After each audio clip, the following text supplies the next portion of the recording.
Oke, untuk Pak Sofian,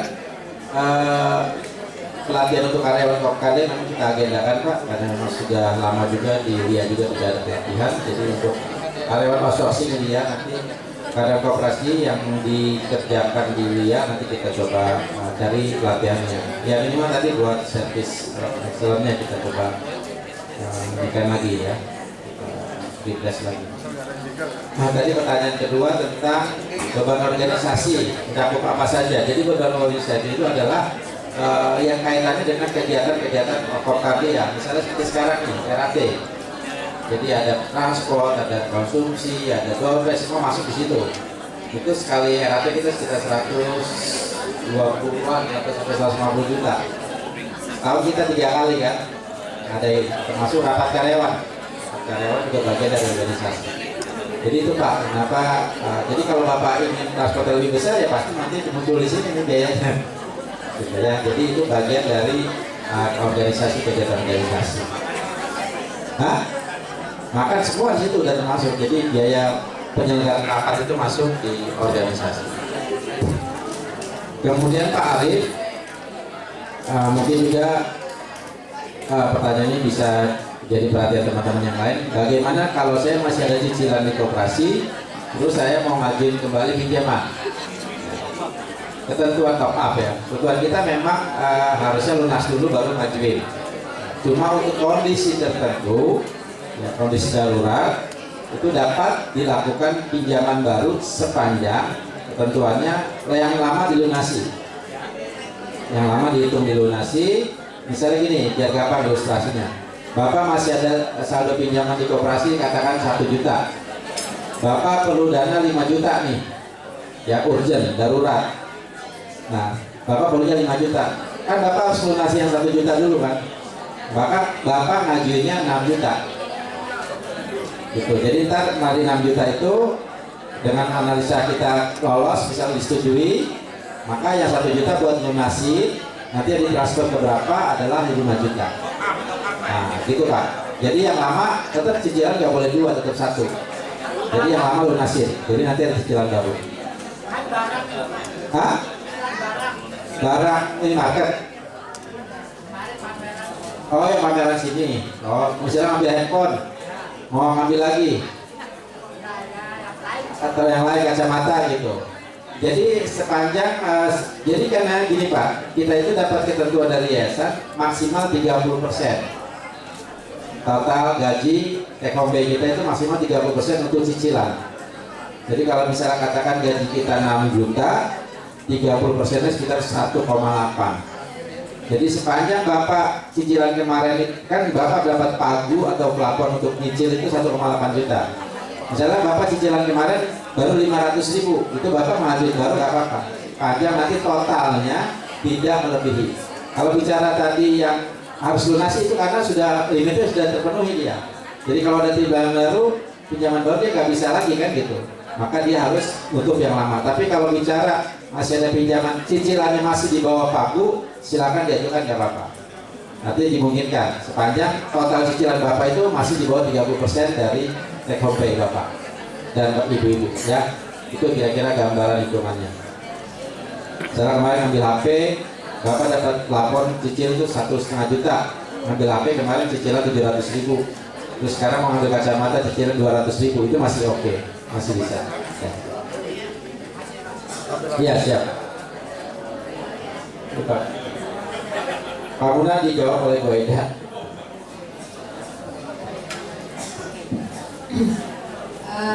Ini Pak Muna bertanya atau bukan bertanya sebetulnya memberikan himbauan supaya koordinator satuan gedung itu lebih proaktif dalam mengawasi kinerja karyawan koperasi, ya, karyawan outsourcing koperasi.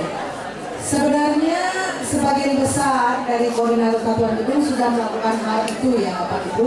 Mungkin ada beberapa yang baru yang memang masih belum nyaman dengan tugas-tugasnya, gitu ya. Barangkali belum dilakukan secara maksimal dan kebetulan gedungnya adalah gedung besar misalnya seperti yang Pak Muna katakan tadi. Ya kami sih memang seperti Pak Muna juga kita menghimbau pada satuan itu akan supaya lebih proaktif dalam mengawasi, dan itu Bapak Ibu berhak ya, koordinator satuan itu jangan segan. Itu Bapak Ibu koordinator satuan gedung itu berhak untuk mengawasi dan memberikan masukan-masukan kepada karyawan koperasi yang bekerja pada Yayasan Lia.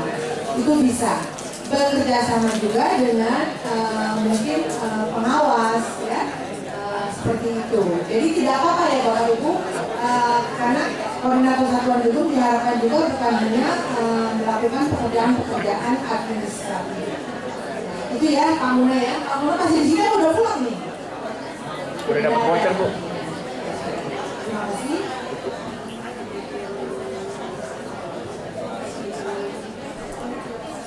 Kita lagi punya tuh. Oke, terima kasih. Bangunannya sudah disalat mungkin ya. Jadi itu disampaikan Bu Aida tentang karena kita pada saat kepala cabang atau pimpinan mengusulkan seseorang untuk jadi koordinator satuan gedung, itu kita mengeluarkan SK, lampiran SK itu adalah tugas-tugas sebagai koordinator satuan gedung. Jadi seluruh sudah ada tuh. Nah, mudah-mudahan itu nanti bisa diingat kembali oleh teman-teman koordinator satuan gedung untuk bisa lebih maksimal mengawasi teman-teman karyawan koperasi yang ada di cabangnya atau di unitnya masing-masing. Untuk Bu Indah, barang-barang kelengkapan sudah bisa dilengkapi titipan dari Bu Endang ya. Jadi memang di kerjasama dengan Indogrosir ini kita ada penentuan barang itu memang dari mereka melakukan review terhadap barang-barang yang dijual, kemudian mereka penuhi sesuai hasil analisa mereka. Jadi melakukan analisa itu dari mereka.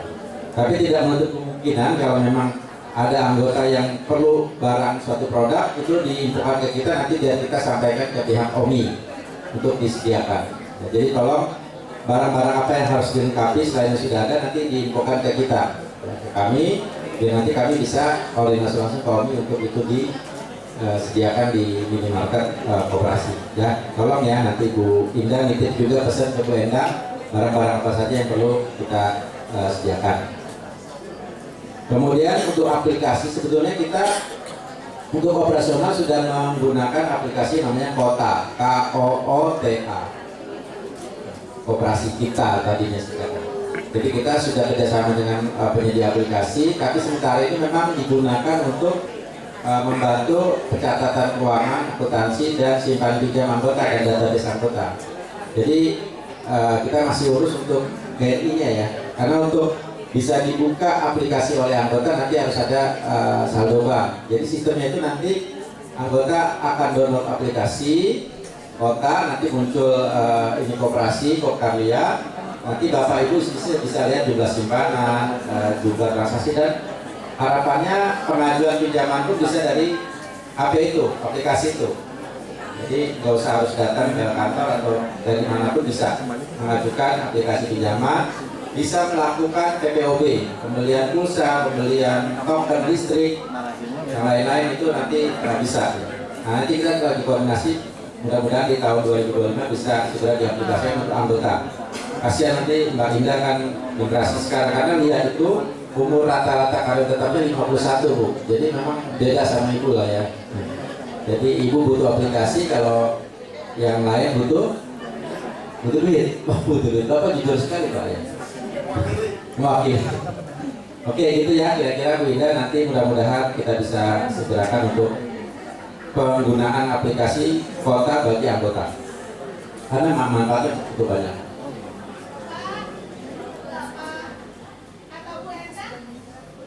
Punten kata Bu Endang, Ya. kalau mau pesannya kemana ya? Oh, informasinya kasih ke kasir boleh, atau ke koordinator. Kalau di LB pusat tuh ada Bu Ida Hartini Parida, ada nggak di sini? Oh, Nah, Bu Hartini Parida bisa disampaikan. oke, thank you. Ya, terima kasih Bu. Langsung komunikasi Bu ya. Nah, ini berarti Kandi. Untuk Bu Fani tadi untuk es krim dan lain-lain, titipan anak-anak ya, ini memang kebutuhan berarti Bu ya. Nanti coba kita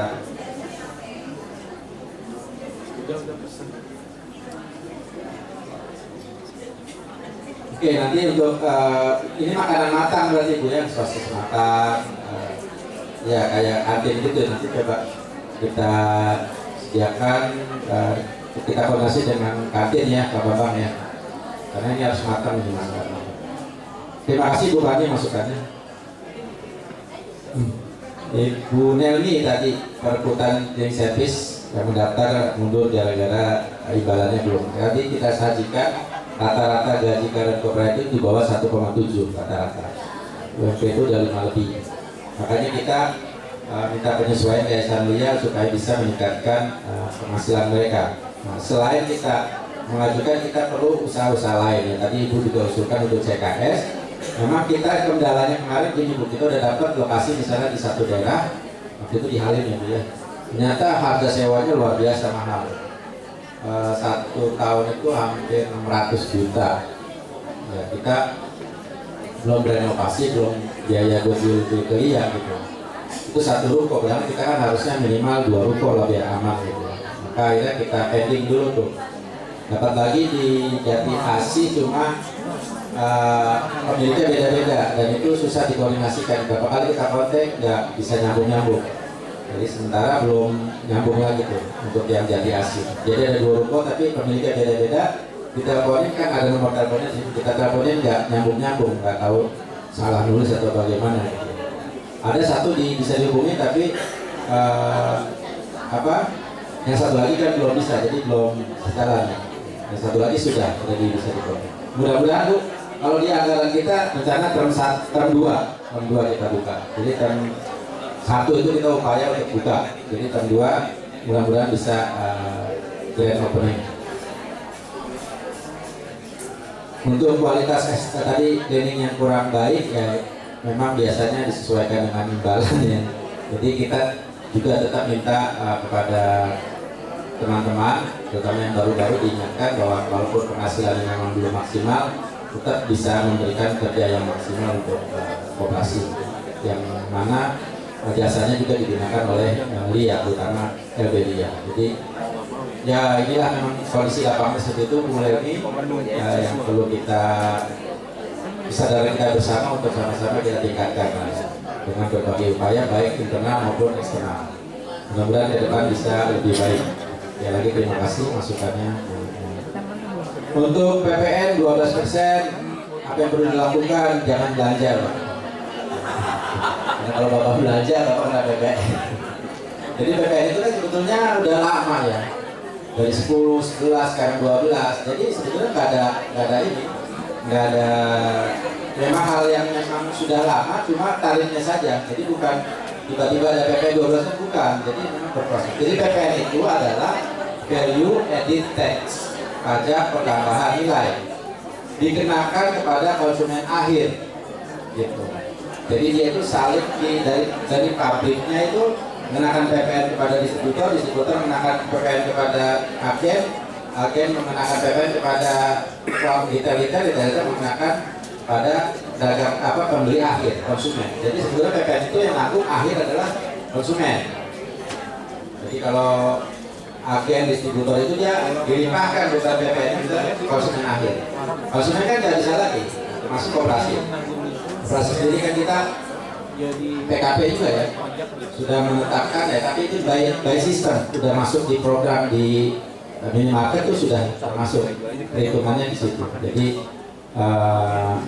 tapi jangan takut Pak ya, nggak apa-apa. Ini kan juga membantu program pemerintah. Ya. Jadi dan ini sudah kita jalani, cuma naik 1% untuk 2025. Jadi jangan terus jadi Bapak nggak belanja gitu ya. Tetap aja nggak ada masalah. Ya, ini memang ketentuan pemerintah dalam upaya meningkatkan pendapatan dari pemerintah melalui PPN. Ya, kita sebagai warga negara lebih bijak saja untuk memilih transaksi-transaksi yang mana yang kena PPN, mana yang enggak. Kira-kira itu aja sih Pak Nario ya, mudah-mudahan bisa dimengerti, dipahami sehingga bisa dijadikan solusi buat tindakan kita ke depan. Ada lagi yang masih mau nanya? Pak Muna tadi udah kita jawab ya, Pak Muna lagi sholat. Bapak, 2, tadi Bu udah nunjuk lupa dipanggil ya, sorry Bu ya. Ya sekarang ibu dulu deh, silakan bu. Nanti daripada lupa. Terus di belakangnya tadi ya. Ada lagi, satu lagi. Oh ya, boleh. 1, 2, 3, 4, bapak yang depan. Bapak terakhir pak ya.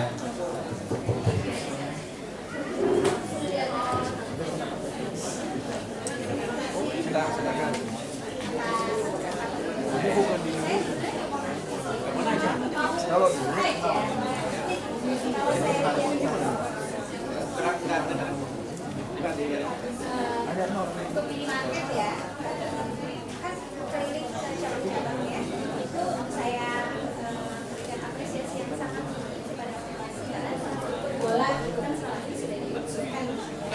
Nah, kalau boleh nih saya usul menjadi lebih kalau kan cuma 20 bulan sekali. Ya. Boleh nggak sih kalau terkait dengan tadi aplikasi-aplikasi, kalau itu kemarin kan ada keliling upayakan ada operasi kayak yang klik gitu. Jadi maksudnya kita bisa order barang gitu ya online dan nanti antar kan maksudnya kalau Indomaret kan antarnya mereka 28 hours gitu ya. Kita nggak usah seperti itu, nggak apa-apa, nanti sejajarnya kebutuhan yang ada. Itu aja sih Pak dari saya. Kasih Bu Widi. Berikutnya tadi di belakang Bu Widi. Ya silakan. Oh Bu Melvi. Nanti siap belakangnya lagi ya.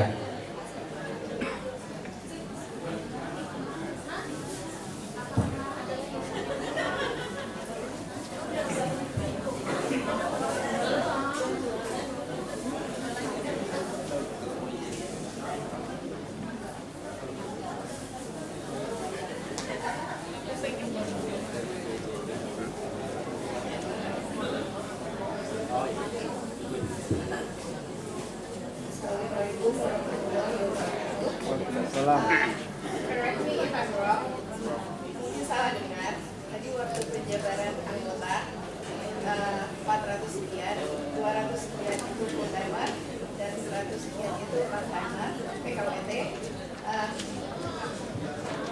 Kalau tidak salah dengar tadi pasti bilang yang 200 sekian itu lah yang akan atas pinjaman sekian juta yang dari bank itu.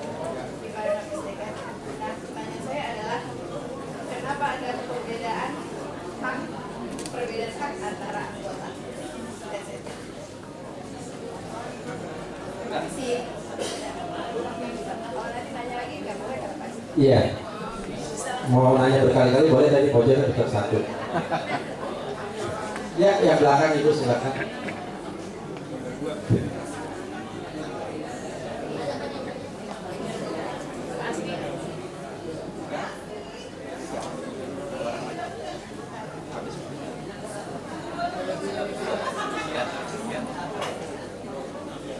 Assalamualaikum warahmatullahi wabarakatuh. Waalaikumsalam. Kebetulan kan saya nyewa parkir ya. Terus ada spesial pas Kak buat anggota. Lalu nanti masuk di SKU nggak? Iya,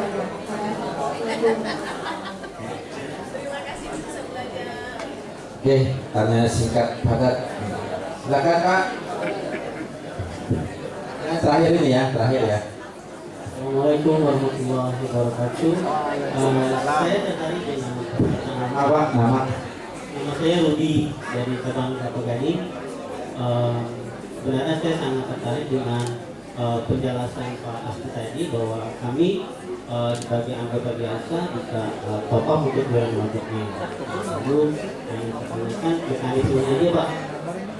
Tadi harus membuat surat, apakah sudah ada formatnya? Lalu PPS-nya apa aja ya? Terima kasih Pak Asti. Ya, sudah Pak penanya, mudah-mudahan ini terakhir ya. Mudah-mudahan terakhir gitu. Karena kita juga lapar nih, pengen makan. Kalau yang di sini sudah tenang semua.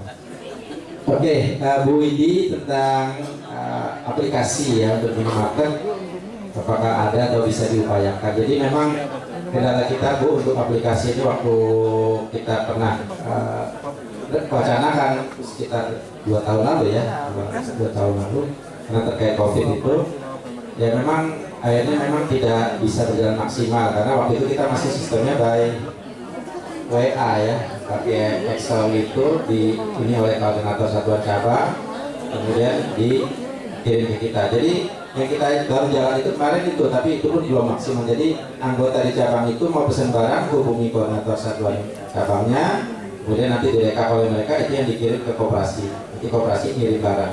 Waktu minimarket belum jalan waktu itu, belum jalan keliling maksudnya. Jadi itu upaya. Cuman memang waktu itu kurang antusias dari anggota dan juga atau mungkin dari koordinatornya yang kurang maksimal, maka kita sediakan minimarket keliling gitu. Nah memang untuk pesanannya sebetulnya masih bisa Bu, karena gini, jadwal itu kan kita udah share di koordinator satuan cabang untuk jadwal kunjungan, misalnya seminggu sebelumnya udah kita share. Nah itu koordinator selalu kita minta kalau anggota yang mau pesan barang infokan. Jadi pada saat kita datang ke cabang, bahwa barangnya sudah kita bawa. Itu mungkin yang belum jalan maksimal ya Pak Umam ya Bu Sri ya. Jadi ya udah akhirnya anggota beli apa yang ada di lapangan. Ya mudah-mudahan nanti ke depan bisa ada. Karena yang kota juga itu aplikasi minimarketnya belum ada, ya, belum ada juga. Karena rupanya memang sulit itu untuk membuat aplikasi, bukan sulit, mahal gitu, mahal, nihil gitu. Jadi nanti coba kita cari yang solusi lain lagi ya Bu ya, formulasi lagi untuk yang lebih masuk akal gitu. Terima kasih Bu Widi. Bu Melki, kenapa ada perbedaan antara karyawan tetap dengan karyawan tidak tetap dalam hal pinjaman bank? Pinjamannya harus jelas, pinjaman bank bukan pinjaman yang dana koperasi, karena sumber dana pinjaman kita dua, bank dan koperasi. Nah yang bank ini kenapa part-time? Karena persyaratan dari banknya. Jadi bank itu hanya memproses karyawan tetap. Ya, jadi untuk yang tidak tetap tidak bisa diproses.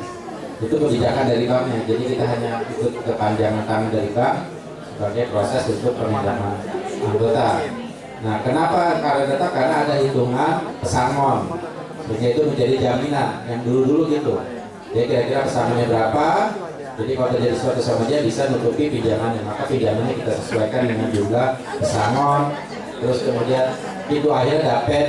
Jadi berlapis tuh buat keamanan. Tetapi alhamdulillah sih selama ini anggota mayoritas tidak bermasalah untuk pinjaman bank. Masalahnya sekarang adalah ada peraturan baru dari OJK yang mensyaratkan bank untuk menerima jaminan tambahan atas nama koperasi. Nah ini yang kita mau proses, makanya surat-surat tanah kita mau segera balik nama atas nama koperasi. Itu yang Ibu Melvi mudah-mudahan jelas. Untuk Bu Mia sewa kantin apakah ada spesial harga? Ya nanti kita coba ini lagi lah untuk anggota yang punya usaha di kantin gitu ya. Terus apakah nanti ada SAU dari si anggota yang menggunakan jasa koperasi? Nah, ini pertanyaannya cukup baik ya. Nanti coba kita diskusi dengan pengurus seperti apa kebijakan yang bisa kita berikan. Sekarang masih sama ya Pak Rudi, Kelapa Gading, bagaimana mekanisme untuk top up pinjaman Pak ya? Jadi gitu ya? Hah? Simpanan wajib? Oh bukan top up, oh kenaikan tadi. Bapak mau, oh iya, Bapak mau naik kategori. Oke. Jadi misalnya Bapak di kategori yang sebulan 150, saya mau naikin jadi 200, kan gitu. Jadi Bapak tinggal bikin surat kepada kami untuk simpanan wajibnya per bulan adalah sebesar ini, mulai kapan? Ya, surat umum aja Pak. Jadi tidak ada formatnya, silakan ajukan surat, hanya permohonan untuk menaikkan jumlah simpanan wajib saya per bulan sebesar dari sekian menjadi sekian dan mulai kapan? Itu aja. Ya, nanti itu dikirim ke koordinator satuan gedung nggak apa-apa Pak. Nanti biar mereka nyampaikan ke kami, nanti kami proses ke SDM dia. Nanti di potongannya akan dirubah, potongan Bapak yang tadi sekian dirubah dari sistem kita menjadi sekian. Itu aja sih Pak. Silakan yang mau, tapi yang di luar tabel nggak bisa, misalnya maksimal 200, maunya 250 ya nggak bisa. Sementara yang sesuai dengan ketentuan kita. Oke, silakan ada lagi. Oh Ibu, ya dari tadi Ibu. Silakan Ibu. Mudah-mudahan terakhir ya.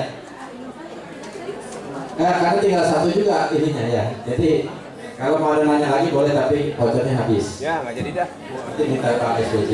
Oh iya, ada SPJ ya. Donatur besar kayak. Kurang. Ini dari Bandung. Yang saya tanyakan adalah tentang pinjaman koperasi.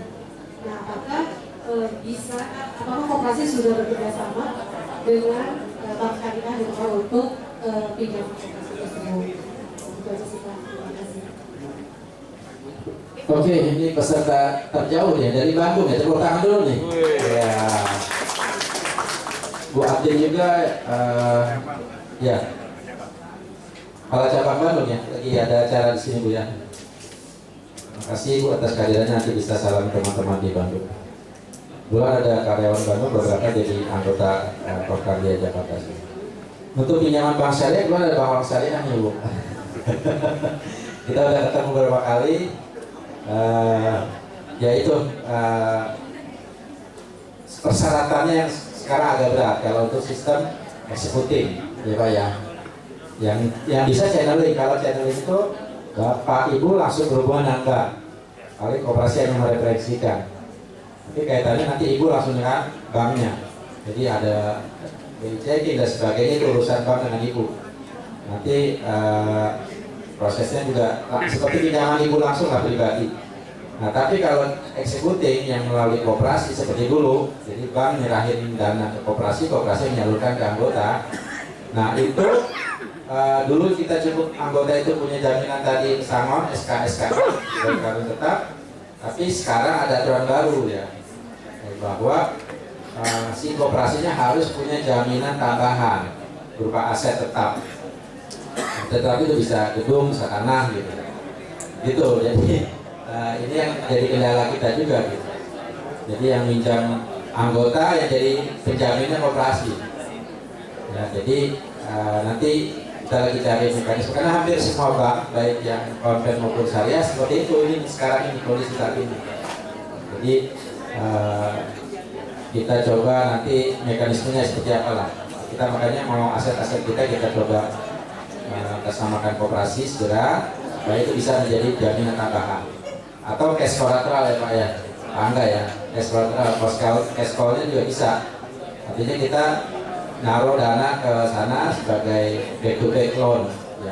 Kita naruh misalnya 5 miliar, nanti bisa digunakan untuk pinjaman jangka 4,5 miliar misalnya gitu.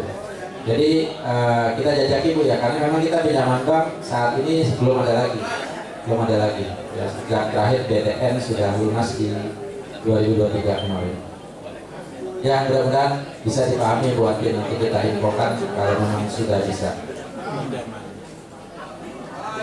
Oke, gak ada lagi? Boleh nanya tapi gak dapat voucher. Ya udah ya, cukup ya. Tapi udah capek nih, harus kasihan sama kita juga lah. Nunggu informasi ya? Oh iya. Kan nggak paham juga dia apa ya? Aduh. Oke Bapak Ibu, sebelum kita akhiri, apakah pengajuan rencana kendaraan anggaran pendapatan tahun 2025 bisa disetujui? Terima kasih sekali lagi kami ucapkan atas perhatian Bapak Ibu semua. Mohon maaf jika ada kekurangan. Kita tutup sidang pleno pada saat ini. Mudah-mudahan sekali lagi membawa keberkahan buat kita semua. Guru Irian Cendrawasih. Cukup sekian, terima kasih. Assalamualaikum warahmatullahi wabarakatuh. Dilanjutkan dengan Dawes. Waalaikumsalam warahmatullahi wabarakatuh. Terima kasih Bapak Asdi selaku Ketua Umum Korkardia yang begitu luasnya menyampaikan satu persatu unit usaha Korkardia. Mudah-mudahan selalu